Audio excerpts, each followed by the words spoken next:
for me, it's the greatest perk of the position that I'm in and the job that we do, is the relationships that you get to create with people, because those will last a lifetime.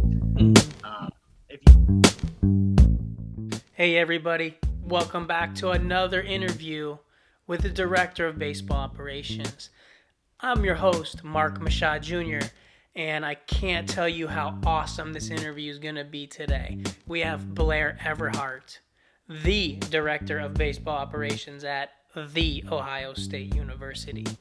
His love for the Buckeyes goes way back to when he was a youngster, and it also just shines through this entire interview. He's a self-made man. He started from the bottom and worked his way to the top, and he is going to share with us his story, how he went from a student manager to be the Director of Baseball Operations. So let's jump right into it with Blair Everhart from The Ohio State University. Welcome to the show today from The Ohio State University, Director of Baseball Operations, Blair Everhart. Yes, How's it sir. going, Mark, Blair? thanks for having me, man. It's a pleasure to be here with you. Looking forward to it.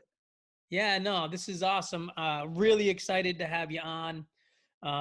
Had the chance to meet you this spring when you guys came down to play at our play at Stetson, and just having the opportunity to listen to you and talk to you and kind of get to hear your story. You were one of the absolute first people I thought about when I was like, you know what? Hey, we're in this time where we don't have a lot going on. And I wanted to kind of continue to have, keep relationships going with other directors of baseball operations, other people in college baseball. And, after meeting you and the talks we had, it was a no-brainer to get you on here. So appreciate you taking the time to come on to the show. Hey, absolutely, man. Like I said, I'm happy to be here. Had a great experience down at your place and getting to know you. So it's great to be able to keep in touch and touch base with you. You know, especially times like this. Like this is what you have to look forward to. I don't get to be around all the great baseball people anymore. So stuff like this is keeping me going. Yeah. How's Coach Beals doing? Coach Beals is doing good. I mean, I guarantee you that he's chomping at the bit to be able to do something.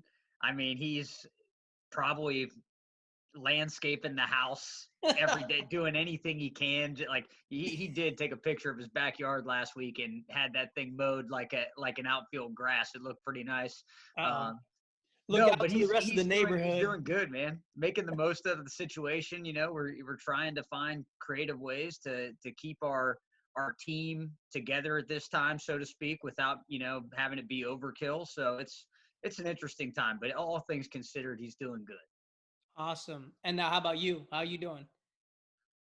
Man, I'm good. I, although obviously it's an interesting time. I mean, I'm fortunate. I'm still employed at a great university and we have a lot of resources and are still providing our guys with a lot of different things. So I've still got a decent amount that I've been able to have on my plate to do. And Mhm. even though it's been tough not getting to be a part of the competitions and the games, I mean, that's what you work all year for. Right. Um, it's all good. So looking forward to the day though we can get back over to the stadium, get in the office, and get back to work.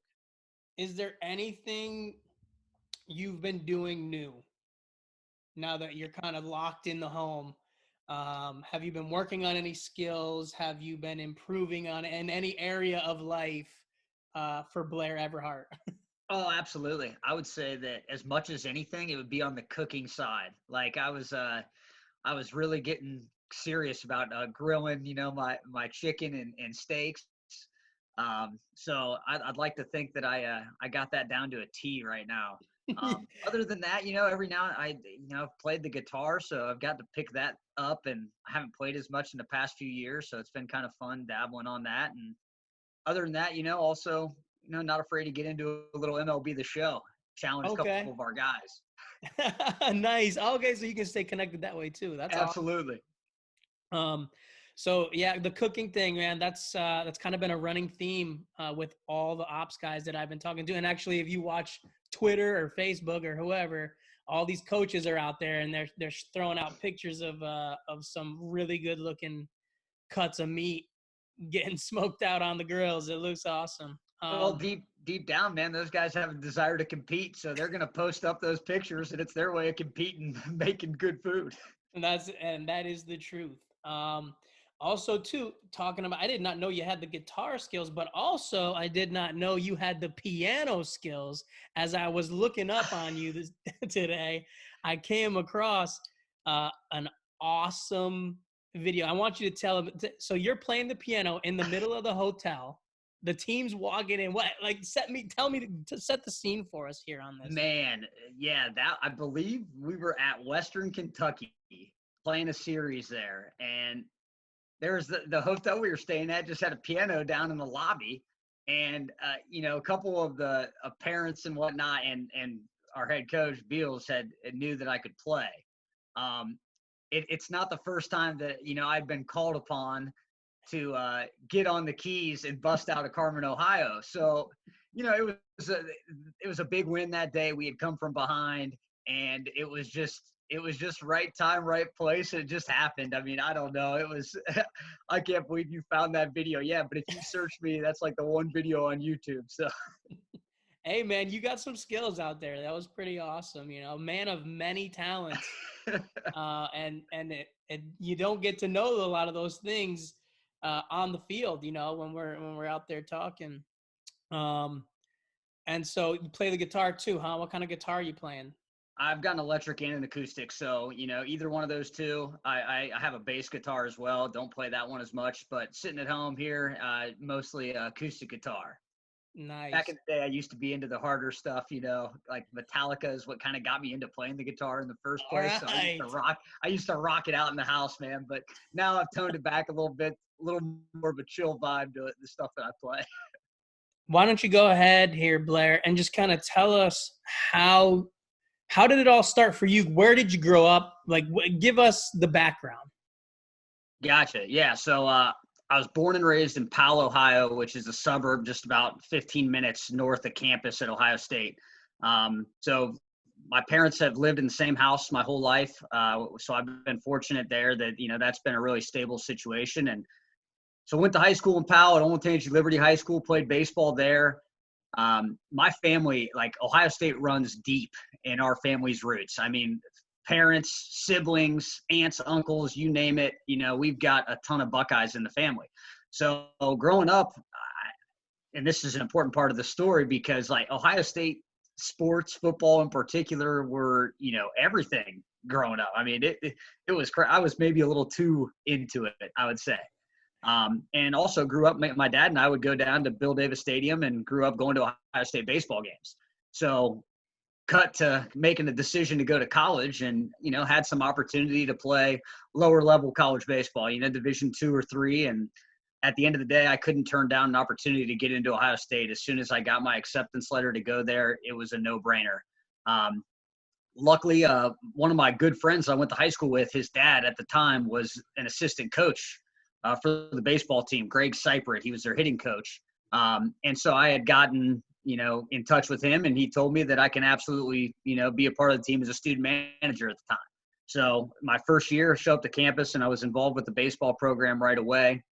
After the second year there, Coach Todd ended up retiring, who was there for 24 years or something along those lines and had a really great career at Ohio State. So pretty cool that I got to spend a couple years and see how he did things. And then Coach Beals got hired. So when Coach Beals got hired, I went into the office and told him I'd been a part of the program and wanted to continue to be a part of it. Got to know him really well over the next couple of years, and I spent a lot of time at the baseball field. I took over doing all of our video operations as a student manager that year as a junior. Went on every trip for 3 years at the time I was there. My freshman year, I went on quite a few as well. So I invested a lot of time into it, and it's what I was passionate about.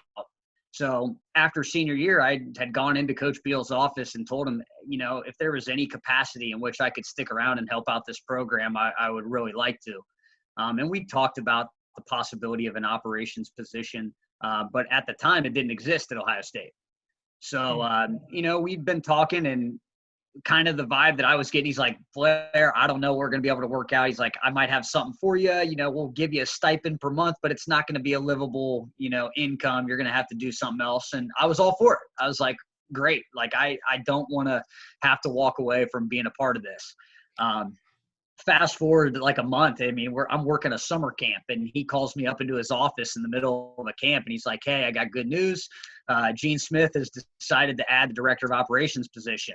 He's like, and we're going to have to go through interviews for it, but you're going to have one of those interviews. And fast forward another month or so, and I'm getting ready to start the job as the first director of operations for Ohio State baseball. So a lot of it was, very fortunate and being in the right place at the right time. But I also would like to think that, I put a lot of time into those 4 years to be able to have that opportunity and create the relationships that I created with Coach Beals and the rest of the staff, that they felt comfortable putting me in that position. So that's how it all came to be. And here I am still 8 years later. Oh man. And that's great. It's awesome. It's a huge just honor to have the opportunity to talk to you about these things, because as I talk with Joe Hughes over at Texas Tech, and I talk with Stephen Branco over at UCF so far. Those are two of the interviews I've put out there. And actually, I'm going to be talking with Chip Baker, and I've had a chance to get to know him pretty well. Every one of us, and I, my own story too, I could echo, are people who are just by any means necessary, whatever it takes, I want to be a part of the program. I want to find a way to help. I want to find a way to be a part of it. And some of the guys have come the player route where they were players previously into positions, and then coming in through coaching. And yours is kind of a awesome scenario, because you sacrificed going. You had no idea it was going to lead to this. You sacrificed going your playing career to go to Ohio State, to be a part of the baseball program there. And from what I also was able to find, it was stated in an interview that I read that you had earned, going into this position, you had earned the respect of the players and the coaches on the staff when they had announced the position. I know you had to go through an interview process, but you had earned that respect. And if maybe you could echo out there, because I know we have student managers in our program. I know you have student managers in your program. And maybe some student managers out there listening right now. And maybe they have aspirations of doing something like this. How did you separate yourself just from an average student, then average student manager, then to somebody who was earning the respect of the athletes and earning the respect of the coaches, to then open this door into the position that you have? Yeah, I mean, I think the first thing was everybody involved knew how much I cared. One, I had the built-in, just love for the university. I mean, I cared a lot about the success of Ohio State. But most importantly, I think it was the relationships that you build with people. And it wasn't just, that I was showing up at the minimum that I had to and thought it was cool to be a part of it. Like I took it seriously, and I cared a heck of a lot about whether we won or lost baseball games. The other thing was, I think I spent a lot of time and proven to guys that I really cared about them. And 'cause for me, what it's all about is the relationships you're going to create. Like, I think that's why a lot of us are involved, in collegiate athletics. I mean, the impact that you can have and the amount of people that you can come in contact with is special. But in my time as a student manager, I mean, I invested a serious amount of time. I was at the field all the time. I volunteered to take on any role that they would let me. I mean, I was taking care of food orders on the road. I was taking care of all of our video stuff, cutting it up, putting it online. And I mean, anything guys needed. I mean, I know too, that I started hitting fungos as a student manager, and I wasn't great at it at first. Yeah. And I would show up to the field and set up screens at all 4 infield spots and just rack fungos. And so a comment was made by one of the coaches on staff. So I know that he had seen that I was out there doing that, but it really wasn't, go and do it for show of look at me doing this. Cause who would have thought at the time? It was more so like, hey, I'm getting put in charge of giving our guys reps. And if I'm not giving them quality reps, then I'm not doing them any good. So, I mean, I took it seriously. I invested a ton of time and tried to make myself indispensable to the program, to be honest with you. And I mean, I think that beyond that, though, the next most important thing was the care factor and the fact that guys knew that not only did I care about the success of what we were doing, but each guy individually, I cared about them. Man, I can totally associate with the practicing hitting fungos. Oh yeah. I started as a student assistant when I was in college at Eastern Connecticut State University, and Coach Holowati throws me out there one day in the cages, and I had never thrown batting practice before. Right? I've got a similar story. And so I'm literally throwing balls into the ground halfway from BP to I'm plunking guys left and right, and people are refusing to get into the cage and hit. And I will tell you, there were 2 people that we had this pool deck that we could go up and throw batting practice that guys could hit in on their own. And I was a student, and my roommate, Naki Ormachea, and another guy, Alex Krajewski, who didn't care about anything. God bless them. They were like, they just wanted cuts so bad that they brought me up to throw to them, and I would hit them over and over, and I would be like, I'm so sorry. And they would look at me and be like, doesn't matter. Just keep doing it. And if it wasn't for them, I'm pretty proud of my BP these days. And even though I don't get to throw it, I got decent at it. And God, the growth that I was able to make in that scenario was wild. And it's that drive to kind of learn something, prove it, become great at something you're not good at is all about what it's all about. Tell us some of the responsibilities you have with Ohio State. All right. So start with, team travel. So ops guys all around the country, that's, a big one is organizing flights, hotels, buses, meals, per diem, all that type of stuff. So, that's a big one that consumes a lot of the time, especially come season time. I coordinate all of our camps. So as far as, coming up with ideas for camps, running the camps, everything that goes along with, camps, our video coordinator. So that's kind of one thing that from talking to some other people around the country and other director of ops at Ohio State, there's not a ton of them that actually take on a role as video coordinator as well, but it's something that I really enjoy. I like going back through our games and cutting up film and kind of reliving, so to speak, each and every game that we play and just keeps things in perspective, allows me to have a different view on things. So I enjoy doing that.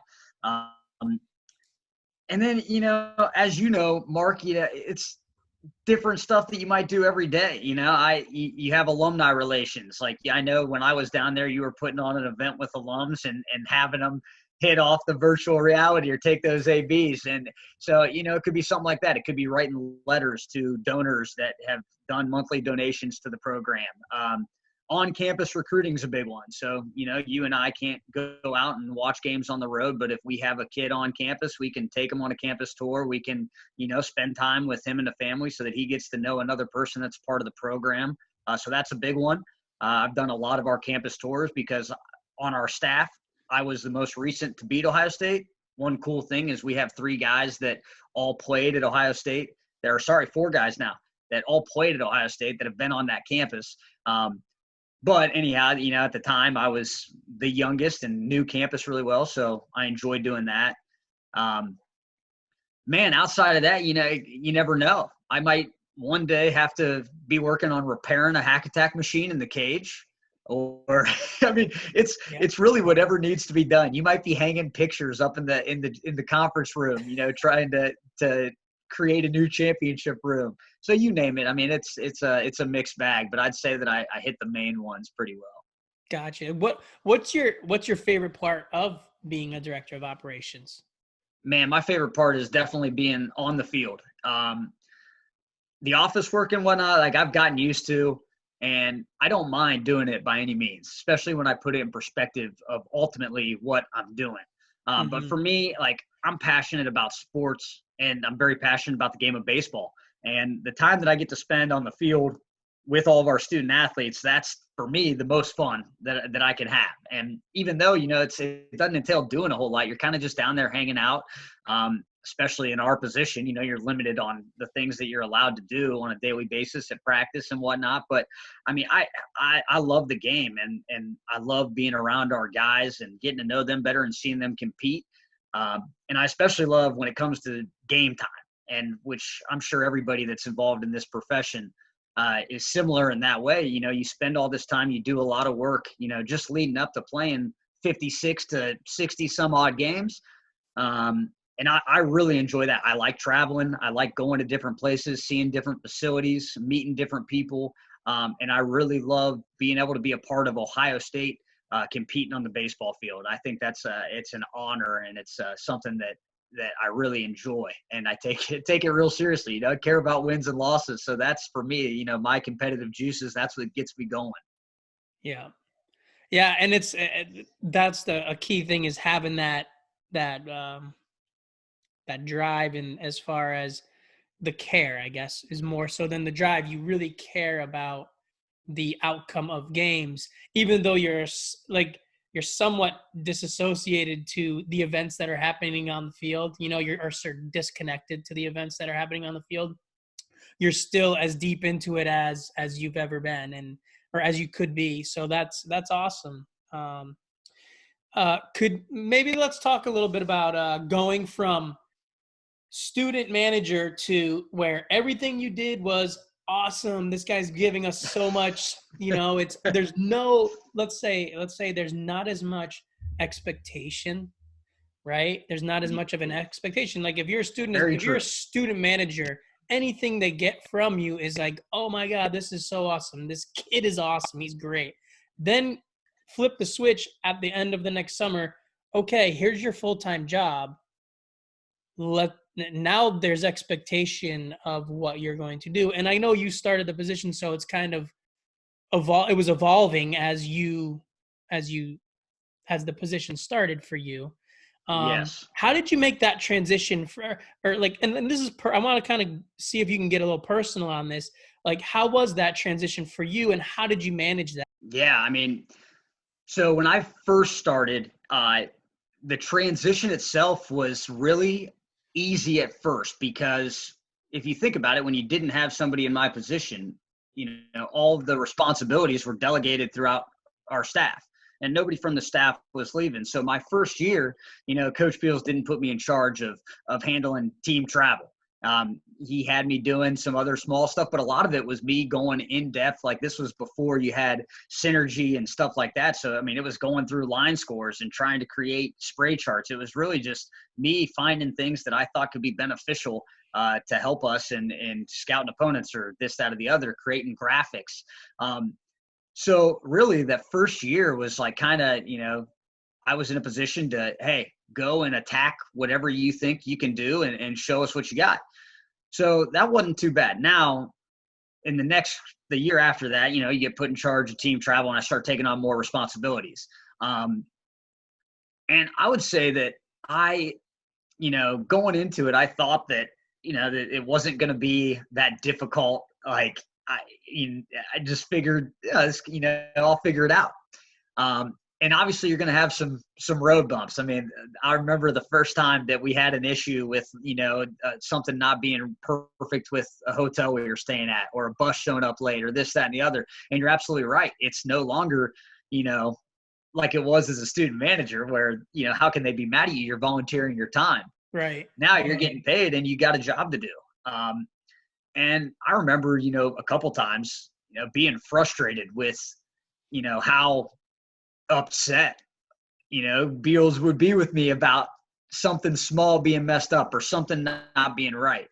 And it took me some time to realize, that's what I'm there for. So you're there. And the one thing that I guess that developed in me is it doesn't matter, get it done. Like, even if you didn't do anything wrong, right. and like you've got the paperwork to show that you had everything set up, guess what? You might show up at a hotel and they've got 24 rooms instead of 25. And how are you going to handle that? So I would say that I learned how to handle adversity and just take care of it and deal with it and not be flustered as much as anything. I mean, there were some moments in the first couple years of doing everything that, there was, some anxiety that sets in when something's not going right, or you're running behind schedule and it's going to be cutting it close because you feel like you're personally responsible for putting the team in a position where they're not, going to be able to succeed. Another one was, a couple meals. It took me a little while to learn the amount of food you actually need to order to feed 40 guys or whatnot. I'll never forget the first time that we run out of food before that, a couple of the coaching staff get up there, and it's just the worst feeling in the world because what are you going to do? So, but, you learn from all those things. Now, I think I've gotten to a point where I understand where it's coming from when, you receive that criticism, because at the end of the day, the man that's in charge is running a program, and he's got a job to do, and he expects you to take care of the crap that you're supposed to do because it's supposed to be off his plate, so he doesn't have to worry about it. And it took me a little while to get used to that. Like I definitely would get a little personal and defensive, and I think that I'm a lot better for it now. And now everything I've done for long enough that, it's kind of like secondhand. So in this position, like, it takes a lot of dedication. It takes a ton of hard work. It takes also not only just hard work, like it takes that going from working hard to working smart also. Where would you say your work ethic and your commitment developed, and how did that evolve for you? I would say that the commitment part of it, at least, that I had, I kind of always had in me, just because of, and part of it was, the place where I was. I cared so much about the Ohio State University that kind of drove, my entire commitment and what I was willing to do anything that I could. Work ethic wise, I would say that I've always had a good work ethic at the things that I was passionate about doing or wanted to do. I was a good student, like back in high school, for example, but I'd be lying to you if I told you that, I had great work ethic in pursuing all that stuff. But I would say that my work ethic with, playing baseball was really good. And once I got to Ohio State, my work ethic was better working with the baseball program than it was in a lot of other areas of my life. But I would say that, once, like you said, you get that job and expectations rise and whatnot, and you kind of get put in a position where you're either going to produce and do your job or not. So that drives work ethic a little bit, because you don't want to be the one that's a letdown to, the organization, so to speak. But I think also it goes back just, the way that we were raised, and, I'm fortunate to have a great family, and my parents instilled a work ethic in me, and it stuck. Like they were very passionate about, one, never quitting something. If you start something, you're not going to quit at it, and doing things to the best of your ability. So and anybody in our position would be lying if they told you that there's never been a time where they kind of, had to cut a corner because of time constraint. But the more time, you learn, I can't put myself in a position where I'm going to be at that time constraint, so to speak, because your work that you do speaks loudly about the person that you are and the type of quality of stuff that you produce. So I would say that I don't want to say survival is the word, but to a degree, your work ethic is a product of, you needing to produce. And also I think it helps a lot to care. It helps a lot to really enjoy what you're doing. You and I talked about this, and at the end of the day, no matter how bad things go and how crappy some circumstances are, you put things in perspective, and it's like, hey man, I'm at a baseball field to come to work every day. So we can get it done. Yeah. Let's talk about the relationships and how you manage the relationship with, you're working in a team setting, in an atmosphere that's a team, right? You're also an administrator within that organization. How do you manage the relationships with players and with coaches? I would say that, the one cool thing about the position that we're in relative to the relationships is it's kind of, you're part of the coaching staff, but it's a lot easier to have the great relationship with the players, so to speak, because you're not going to be the bad guy that's getting on them at practice. Now, don't get me wrong. Every now and then you got to get on a kid that's not getting something done that the higher ups in the athletic department expect to be done by them. But I'm in a unique position. I'm with on the coaching side of things. I'm in every meeting that we have. I have the opportunity to give my input and my opinion. And it's respected, and that means a lot to me. I mean, I can say whatever I want in one of those meetings, and it's going to be well received, and I'm going to get, feedback, whether it's positive or negative, but we're going to talk about it. Our coaching staff's great. Like, we have a great relationship, I would say, as a whole throughout our coaching staff. We really do enjoy spending time together. And I'm telling you, when all this breaks and we're allowed to be able to be back in the office, like, we're going to be spending more time in there than we probably need to, just to be able to catch up and spend time with each other. So having the respect from them, I think, is a big thing for me to be able to have the relationship. The other thing is, I think they see the amount of time that I put in to really put an effort into taking care of my business and what I'm supposed to take care of. So there's a mutual respect that we all have with one another. With the players, man, I try to spend as much time as I can just being around the guys and talking with them, having some random conversations. And it's been really cool, man. I've had a unique relationship with so many guys that have come through our program now, because I've been a part of the program for 12 years. And then you talk about the different, alums even that you meet along those lines. And it's just it's special, the position I'm in, because they can come to me and have some conversations that they might not be able to have with one of their positional coaches or their head coach. Even if they get frustrated about something, they might come to me and kind of spat off real quick, which is good because they get it out of their system with me rather than making a mistake of doing it to somebody else. But again, I think, going back to, I try to just show those guys that, I care about them individually, and I try to just be a positive influence, to be honest. Like, I try to show up and have a great attitude. I do whatever I can to help put our team in a position to win. I would say that I do a good job of taking care of our guys with, providing them with food that, they more than just they're willing to eat, like stuff they would like. And I try to put them in positions that makes things as easy on them as possible. So I think that they appreciate that to a degree. But I mean, I think that they know from getting to know me, the type of person I am, and that I have a genuine, care and love for each one of those guys. And I'm lucky, man. I've got a lot of relationships with former players to this day, and I've been fortunate enough to be with a lot of those guys and on their wedding days and still talk to a ton of those guys. So for me, it's the greatest perk of the position that I'm in and the job that we do. Is the relationships that you get to create with people, because those will last a lifetime. If you take care of them the right way, and so you have to do that. But so, yeah, I mean, again, I think that people in our position are, in a good spot to be able to maybe facilitate better relationships than what guys on the coaching staff can, because they've got to demand things from the guys. You're in such a unique situation where, like you said, you have to hold guys accountable you're holding guys accountable in different areas. Like, than you would be if you were a coach. As you know, it's not on the field, it's making sure they take care of, getting Title IX training done, Yes. getting sizing in, uh, picking up after themselves. Like there's just those little things that make a big difference.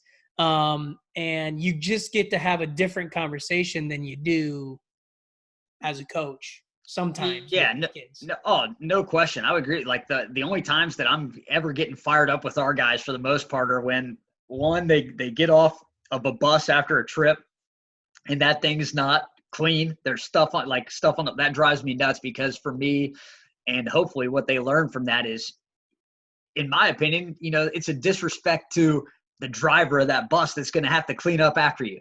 So yeah, I don't mind being able to get on guys for those reasons. That's for sure. But hopefully they acknowledge at least at some point that when I'm getting on them, it's directly related to them becoming hopefully better people and just doing things the right way.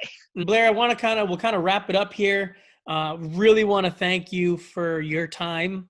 And I want to thank you for sharing all of these stories that you were able to share with us and your personal story.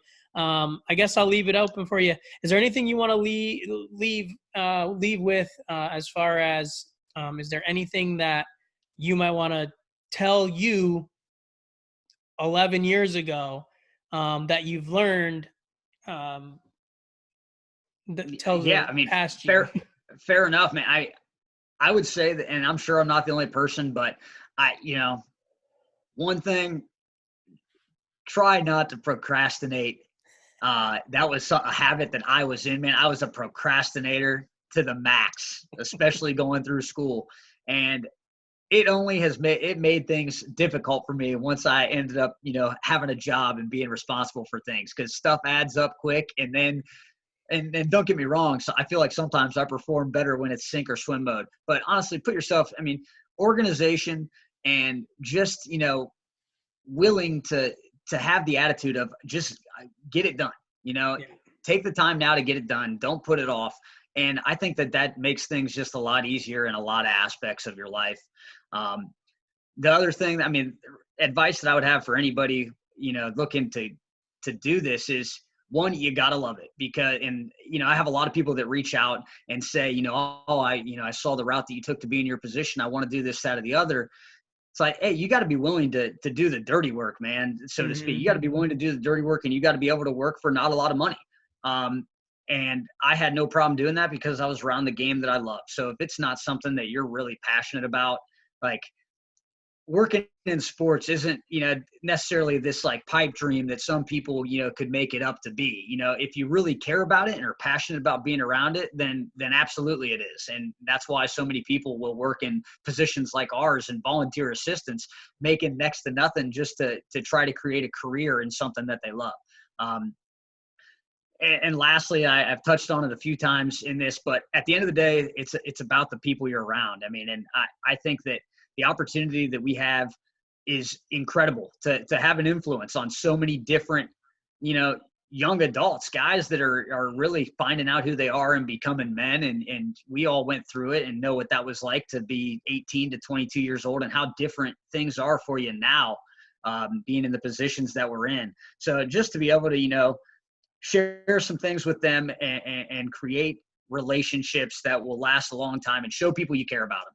At the end of the day, show people you care, and that will go a long way for anything that you want to do in life. Awesome, Blair.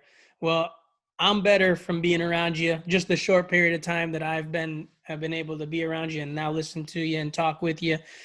So thank you very much, and I hope you have a great rest of your spring season.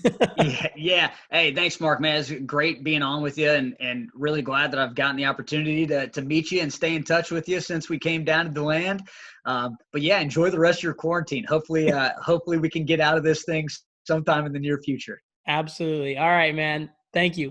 All right, Mark. We'll see you.